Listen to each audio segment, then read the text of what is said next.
जय गौ माता, जय गोपाल। सभी संतन सनातनियों को गोपाल दास की तरफ से चरण कमल में कोटि कोटि वंदन।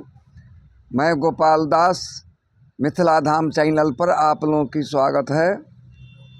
हे सनातनियों, बुद्धिजीवियों, संत लोग, आजकल की जो माहौल है ये हमारे रामायण में, भागवत पुराण में हमारे ऋषि मुनि ने सब पहले ही लिख दिया है। जैसे ऐसे राजा होंगे, ऐसे ऐसे समय आएगा। आप देखिए कि जो माननीय हैं, जनप्रतिनिधि हैं, जिनको जनता ने चुन के भेजता है, वो चुनाव क्या है, साम दाम दंड भेद व्यवस्था करके ये रोज़ दंगल हो रहा है संसद में, जहाँ बैठ कर के देश के लिए, जनता के लिए, राष्ट्र के लिए विचार करना चाहिए। वहाँ देखिए दंगल हो रहा है।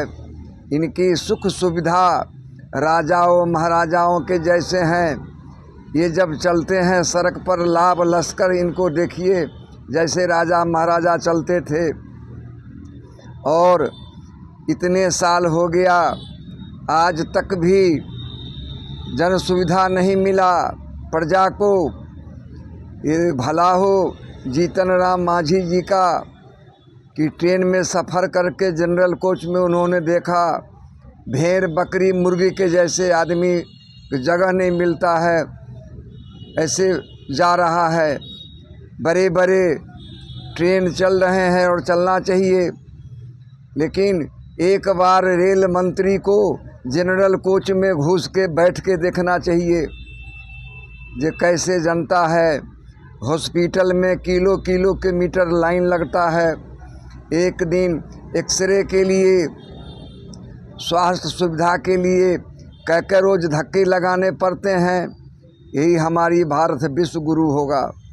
प्रयागराज में कौन सा मशीन सेटेलाइट है सरकार के पास? बस 5 करोड़ स्नान किया, 65 करोड़ स्नान किया।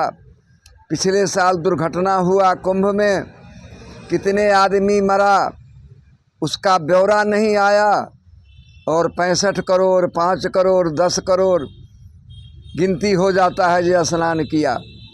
अरे जब 5 करोड़ एक दिन में स्नान कर सकता है तो 200 आदमी, 100 आदमी शंकराचार्य स्नान नहीं कर सकते थे क्या? मंत्री नेता वहाँ जाते तो स्नान नहीं करते, उनके पीछे पीछे हमारे प्रशासन जो है वो भागता। ये अराजकता है। इसमें जनता का भी है, हम लोगों का भी कमी है कि ऐसे ऐसे गुंडा लफंगा को हम लोग चुन करके संसद में भेजते हैं और बुनियादी सुविधा के लिए आंदोलन नहीं करते हैं। सरकार ने ऐसा बांटने पर तुला हुआ है जो एक नारा देता है, बटोगे तो कटोगे, एक रहोगे सेफ रहोगे। आज ऐसे ही चल रहा है। इस सब पर ध्यान देने की ज़रूरी है। दूसरी बात है कि देर से ही सभी भगवान के घर में न्याय है। आज यही देखिए गुंडा माननीय पप्पू यादव, मैं देखा हूँ अपनी जवानी में, 1 नंबर लफंगा गुंडा, उचक्का, अपहरण करने वाले, लूटने वाले आदमी। ये प्रवचन देता था, साधु संत को गाली देना, हाँ करना। और उस प्रशासन को धिक्कार है, बिहार सरकार को। ये 31 साल के केस पप्पू यादव फुदक फुदक करके चलता था, लेकिन दिखाई नहीं पड़ा। लेकिन चलो, देर से माननीय योगी जी की नकल करता था जंतर मंतर पर। आज जेल में जब आता है तब बीमार पड़ जाता है, कहता है बिना दवा के जाऊंगा नहीं। और जब ये फुदुक की गाली देता है, उल्टा सीधा बोलता है, तब ये ठीक है, तब ठीक रहता है। तो अक्सर हाँ देखिएगा, बड़े आदमी जो नेता हैं, ये जेल जाने में ही इनको बीमारी पकड़ लेता है, इनकी दवा की ज़रूरत होता है। तो ये सब कली का प्रभाव है, कलयुग है। इसमें यही सब होगा। रजोगुण तामस बहुत, रजोगुण थोड़ा, कली प्रभाव छाये चहुओरा। कलयुग में तामसी प्रवृत्ति, राक्षसी प्रवृत्ति कहते हैं, इसी प्रवृत्ति के लोग ज़्यादा हैं। और सत्ता में तो बहुत ही हैं, बहुत ज़्यादा। हमारे जो संत साधु हैं ये चाटुकार हैं, सरकार के तलवे चाटने वाले। हम ये कथावाचक अनिरुद्धाचार्य के चरण कमल में कोट कोट नमन करते हैं।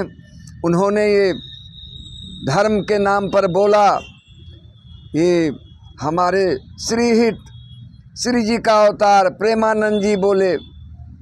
लेकिन जितने साधु सब थे मौनी अमस्या के जैसे मुंह बा करके और बंद करके वो टेप लगा लिए मुंह में। ये धिक्कार है ऐसे संतों का जो गाय के लिए, गंगा के लिए, प्रजा के लिए आवाज़ नहीं उठाएगा। वो संत के चोला पहन पहन करके यही काल नेमी है, सरकार की जय जयकार करता है। अरे सत्ता संत तो परहित, दूसरे के सुख के लिए संत बनता है।